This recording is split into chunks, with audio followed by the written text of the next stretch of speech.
Assalamualaikum warahmatullahi wabarakatuh. Innal hamdalillah nahmaduhu wa nasta'inuhu wa nastaghfiruh wa na'udzu billahi min shururi anfusina wa min sayyiati a'malina. May yahdihillahu fala mudilla lahu wa may yudlil fala hadiya lahu. Ashhadu an la ilaha illallah wahdahu la syarika lahu wa ashhadu anna Muhammadan 'abduhu wa rasuluh. Ya ayyuhalladzina amanu taqullaha haqqa tuqatih wa la tamutunna illa wa antum muslimun. Ya ayyuhan nasu taqu rabbakumul ladzi khalaqakum min nafsin wahidah wa khalaqa minha zawjaha wa batha minhuma rijalan katsiran wa nisaa'a. Wattaqullaha alladzi tasaaluna bihi wal arham. Innallaha kana 'alaikum raqiba. Ya ayyuhalladzina amanu taqullaha wa qulu qawlan sadida yuslih lakum a'malakum wa yaghfir lakum dhunubakum wa may yuti'illaha wa rasulahu faqad faza fawzan 'azima. Fa inna asdaqal hadithi kitabullah wa khairal hadi hadi Muhammadin sallallahu alaihi wasallam wa syarrul umuri muhdatsatuha wa kullu muhdatsatin bid'ah wa kullu bid'atin dhalalah wa kullu dhalalatin finnar. Ikhwatal iman, sidang jemaah Jumat yang dirahmati oleh Allah Subhanahu wa taala. Bersyukur kita kepada Allah Subhanahu wa taala. Hari ini Allah masih memberikan kita banyak nikmat. Allah masih memberikan kita hidayah sehingga saya dan kita bersama bisa berkumpul di rumah Allah Subhanahu wa taala ini, di tempat yang begitu mulia, di waktu yang begitu mulia pula, dan ini merupakan nikmat yang besar dari Allah Subhanahu wa taala. Selawat dan salam senantiasa tercurah kepada Nabi Muhammad sallallahu alaihi wasallam. Allahumma salli ala Muhammad wa ala ali Muhammad. Ikhwatal iman, sedang jemaah Jumat yang dirahmati oleh Allah Subhanahu wa taala. Di antara penyakit hati yang paling besar adalah penyakit kesyirikan kepada Allah Subhanahu wa taala. Dan penyakit ini adalah penyakit yang tidak bisa dimaafkan oleh Allah Subhanahu wa taala. Dan penyakit ini adalah penyakit yang satu-satunya cara untuk menghilangkannya adalah bertaubat kepada Allah Subhanahu wa taala. Dan sebab penyakit ini datang dari hati. Oleh karena itu ikhwatal iman a'adzanallahu wa iyyakum, di antara penyakit hati yang lain juga yang sangat berbahaya juga, tak kalah berbahayanya adalah penyakit kesombongan. Penyakit ini ikhwatal iman a'adzanallahu wa iyyakum adalah penyakit yang diwarisi oleh iblis laknatullah alaih. Adalah penyakit yang diwarisi oleh iblis kepada anak cucu Adam. Oleh karena itu ketika Allah Subhanahu wa taala berfirman, wa idz qulna lil malaikati isjudu li Adam, ketika Allah Subhanahu wa taala memerintahkan para malaikat untuk bersujud kepada Adam, akan tetapi apa kata malaikat? Fasajadu, mereka bersujud kepada Adam tersebut. Illa iblis, kecuali iblis, aba wastakbar. Iblis tersebut enggan dan ia juga sombong. Ikhwatal iman a'adzanallahu wa iyyakum. Penyakit ini, penyakit kesombongan itu tidak hanya menimpa kepada iblis, tidak hanya menimpa kepada mujrimin, para pelaku dosa maksiat, akan tetapi ikhwatal iman a'adzanallahu wa iyyakum, penyakit kesombongan ini juga menimpa kepada kaum muslimin. Penyakit ini tentunya bahkan banyak mendatangkan penyakit-penyakit hati lainnya. Rasulullah sallallahu alaihi wasallam telah bersabda dari Ibnu Mas'ud radhiyallahu an, la yadkhulul jannah man kana fi qalbihi mithqalu dzarratin min kibar. Kata Rasulullah sallallahu alaihi wasallam, tidak akan masuk ke dalam surga orang yang di dalam hatinya terdapat kesombongan walaupun hanya sebesar dzarrah. Kemudian Rasulullah ditanya, innar rajula, qala rajulun, berkata seorang laki-laki kepada Rasulullah, innar rajula yuhibbu an yakuna thawbuh.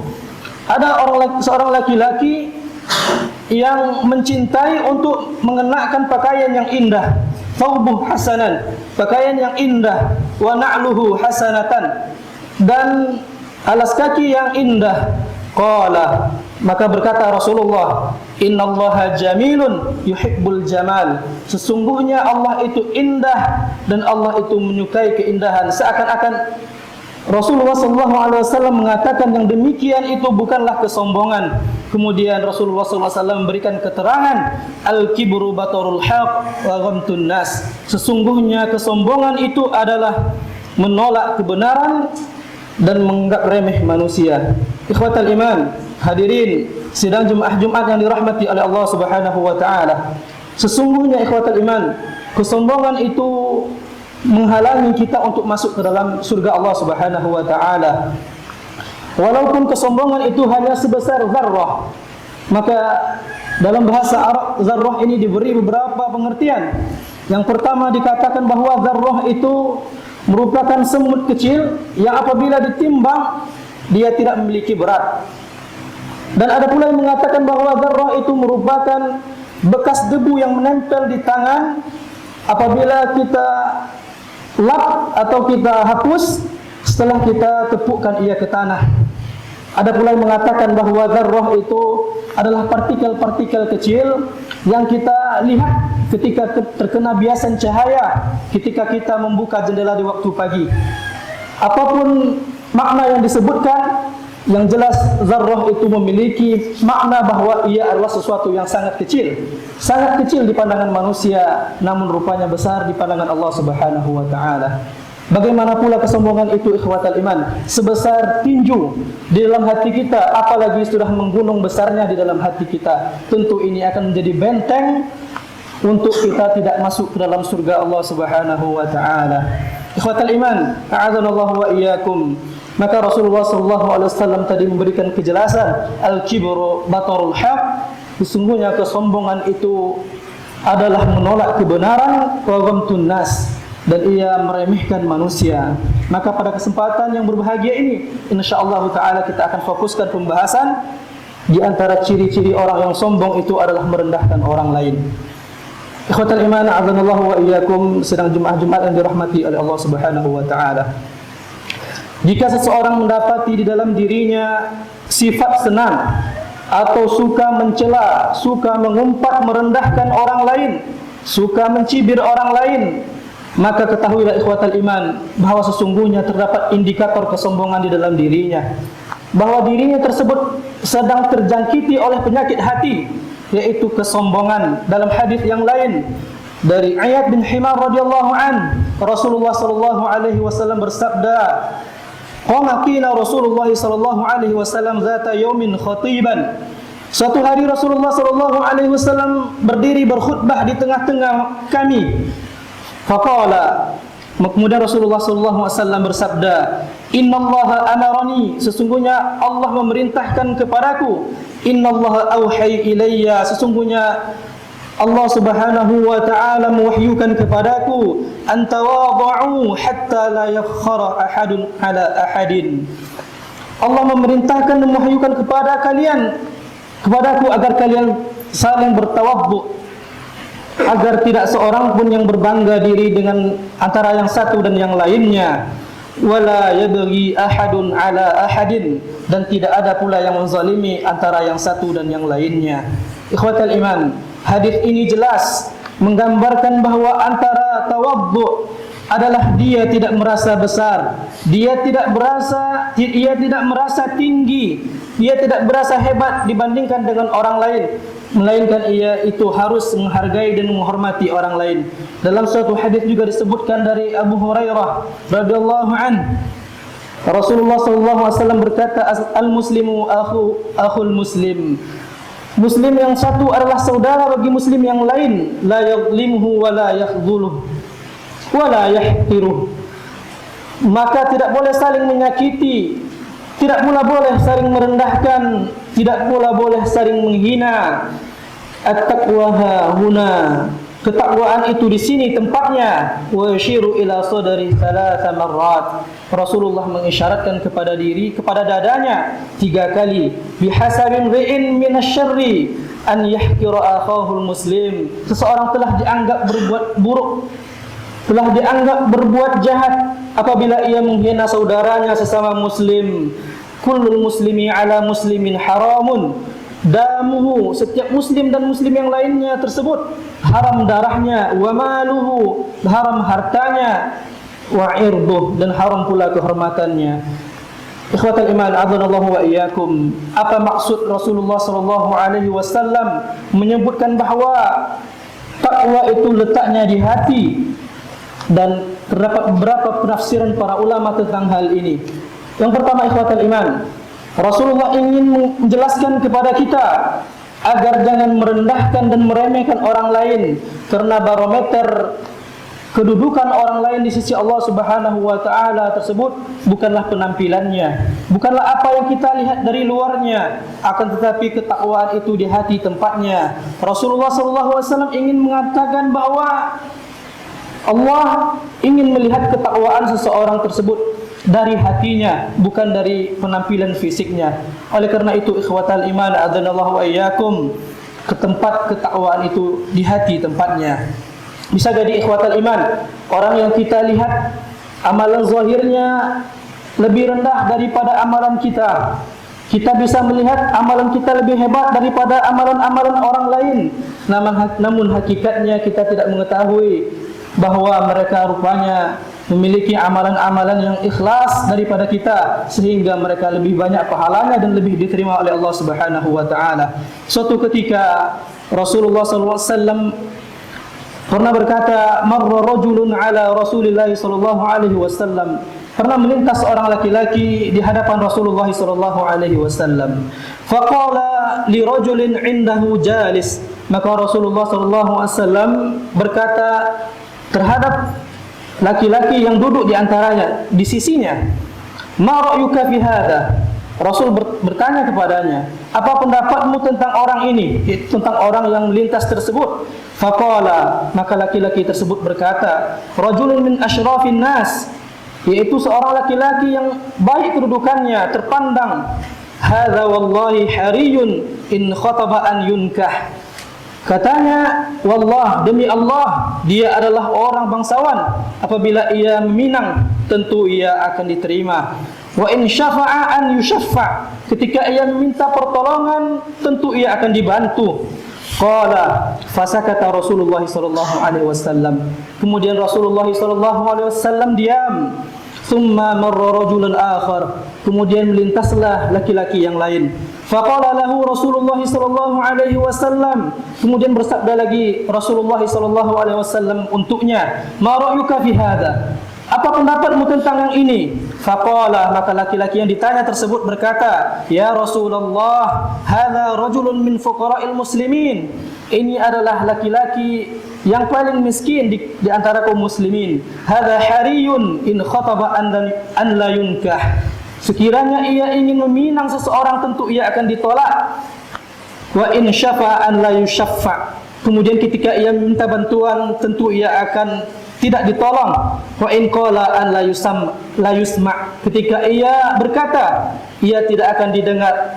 Ia tidak akan didengar liqaulih, tidak akan didengar perkataannya. Faqala Rasulullah sallallahu alaihi wasallam. Kemudian Rasulullah sallallahu alaihi wasallam bersabda, hadza khairun min mil'il ardi mithla hadza. Rasulullah sallallahu alaihi wasallam berkata, sesungguh orang ini, yaitu orang yang melintas pertama tersebut, orang miskin, orang yang melintas terakhir, orang miskin tersebut lebih baik daripada dunia dan isi-isinya dibandingkan dengan orang yang melintas yang pertama tadi, orang yang kelihatannya bangsawan tadi. Ikhwatal iman, dalam hadis ini Rasulullah SAW ingin mengingatkan kita bahwa janganlah kita menjadikan barometer, janganlah kita menjadikan penilaian terhadap seseorang itu berdasarkan kedudukan duniawinya saja. Tatkala orang tersebut adalah seorang pejabat, orang yang dipandang oleh orang lain, orang kaya, mungkin orang yang terkenal, maka kita hormat, kita menghargainya, tidak berani merendahkannya, padahal status tersebut bukanlah barometer yang dijadikan oleh Allah Subhanahu wa taala sebagai tolak ukur terhadapnya. Allah Subhanahu wa taala telah berfirman, inna akrakum indallahi atqakum. Sesungguhnya Orang yang paling mulia di sisi Allah adalah orang yang bertakwa kepadanya. Ikhwatal iman, adapun yang kedua, penafsiran yang kedua yang disebutkan bahawa at-taqwa hahuna itu adalah larangan merendahkan orang lain, dan letak takwa itu adalah di hati. Bahawa isyarat jika seseorang suka merendahkan orang lain, suka merendahkan dan mencibir orang lain, itu menandakan bahawa ketakwaan di dalam hatinya bermasalah. Itu menandakan bahawa imannya bermasalah. Karena bagaimana pula mungkin seseorang yang dikatakan bertakwa, ia tidak bisa menilai orang lain baik, ia tidak bisa memberikan hormat dan menghargai orang lain. Oleh sebab itu, orang-orang yang mengumpat, mencela, menghardik orang lain tersebut, Allah Subhanahu wa taala telah berfirman, wailul likulli humazatil lumazah, kecelakaanlah bagi setiap orang yang mengumpat lagi pencela, allazi jama'a malahu wa addadah, yang mengumpulkan harta dan menghitung-hitung, yahsabu anna malahu akhladah, dia mengira bahawa hartanya itu dapat mengekalkannya. Kalla la yumbadanna fil hutamah, dan sekali-kali tidak, sesungguhnya dia benar-benar akan didamparkan di dalam hutamah. Wa ma adraka mal hutamah, dan tahukah kamu apa itu hutamah? Narullahil muqadah, yaitu api yang disediakan Allah, yang dinyalakan, allati tattali'u 'alal afidah, yang membakar sampai ke hati. Innaha 'alaihim muqsadah, sungguhnya api itu ditutup rapat atas mereka, fi 'amadim mumaddadah, sedang mereka itu diikat pada tiang-tiang yang panjang. Ikhwatal iman, a'adzallahu wa iyyakum. Sebagian ulama mengatakan bahawa Allah Subhanahu wa taala berfirman, api neraka itu membakar sampai ke hati. Ini maksudnya adalah hati itu adalah tempat seorang berbuat maksiat, sehingga Allah Subhanahu wa taala akan membasuh hati tersebut dengan api neraka, sehingga api nerakalah yang pantas untuk mensucikan hati orang tersebut. Aqulu qouli hadza wa astaghfirullah wa lakum wa lisairil muslimin, innallaha samii'un 'aliim.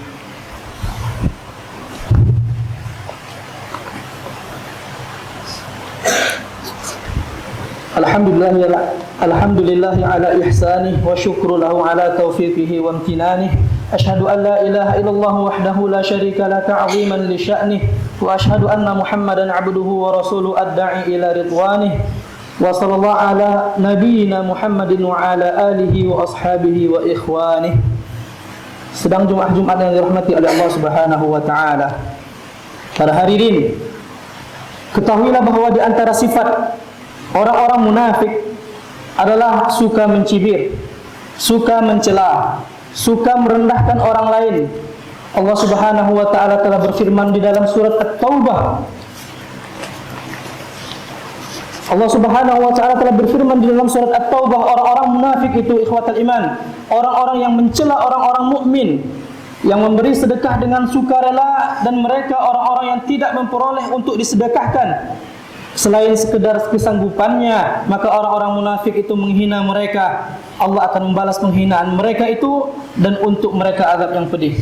Ikhwatal iman, ayat ini turun kepada tatkala sebagian dari para sahabat ketika itu ada yang berinfak dalam jumlah yang besar, dan ada juga yang berinfak dalam jumlah yang kecil.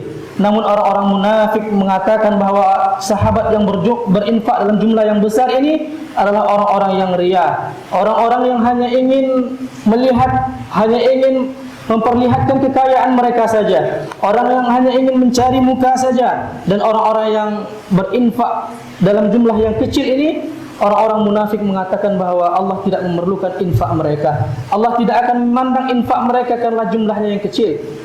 Karena itulah sifat orang-orang munafik.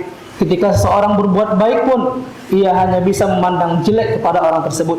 Dan inilah sifat-sifat orang munafik yang seharusnya tidak ada di dalam diri kita. Padahal Rasulullah SAW telah bersabda, "Sabaku dirhamun mi'ata alaf." Bisa jadi 1 dirham, namun pahalanya bisa mengalahkan 1000 dirham. Ikhwatal iman, a'adzallahu wa iyyakum. Kemudian ketahuilah bahawa kesombongan itu tidak selamanya terletak pada penampilan. Kesombongan itu tidak hanya terletak pada ciri fisik kita saja.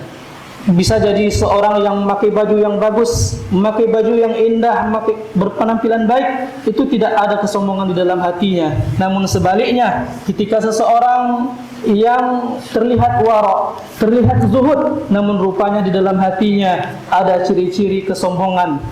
Maka Rasulullah sallallahu alaihi wasallam telah bersabda, "Thalathatun la yukallimuhumullahu yaumal qiyamah wa la yuzakkihim wa la yanzuru ilaihim." Ada 3 orang yang Allah Subhanahu wa taala pada hari kiamat tidak akan mengajak berbicara, tidak akan mensucikan mereka dan tidak pula melihat kepada mereka. Walahum azabun alim, dan untuk mereka azab yang pedih. Yang pertama adalah syekhuz zani, orang tua pezina.